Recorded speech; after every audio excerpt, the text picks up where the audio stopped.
U17, les U15, U17 et U20, ce sont des catégories jeunes. Et quand on parle de catégories jeunes au Cameroun, il y a généralement un problème qui se pose au Cameroun, c'est celui de la préparation. Voilà. Il faut qu'au Cameroun, on apprenne à anticiper. Voyez-vous, par exemple, quand vous prenez les U15, on peut quand même apprécier le travail que fait le football, le responsable du football jeune, Michel Kahn, parce qu'il a l'habitude de regrouper les U15.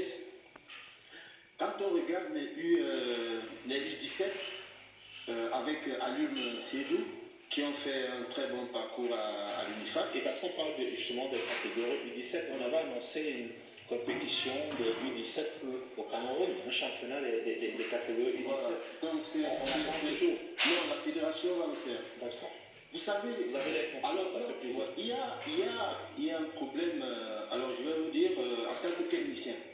En tant que technicien, nous devons apprendre au Cameroun à anticiper. Et que veut dire anticiper? Écoutez, vous avez demandé la recette. Comment faire pour pérenniser, les performances de victoire. Oui. Voilà. Mais il faut respecter les canons, il faut former. Il faut former et trouver des contenus qui vaillent. Je vous prends l'exemple de quand vous prenez U15, entre U15 et U17, U18, comme le directeur technique Angélien Mbaga nous l'a expliqué, c'est la phase de construction des joueurs. Donc on construit le joueur. Mais on a envie de vous dire que la jeune Diamant est champion du monde avec l'Espagne en 2017. Nous,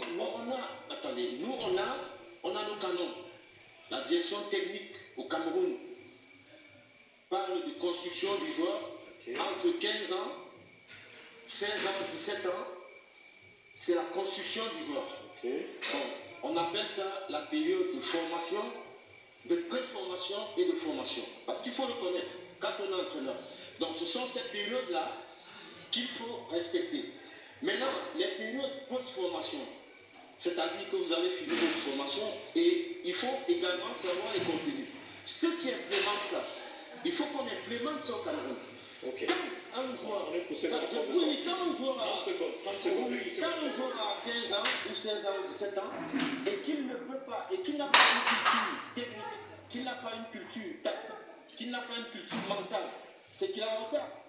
Et c'est ce contenu-là qu'on doit inculquer à nos jeunes joueurs pour qu'arriver à l'âge de 20 ans, qu'ils puissent être performants comme Lamine que vous avez. Et vous parlez de 20 ans, j'ai envie de parler à Carlos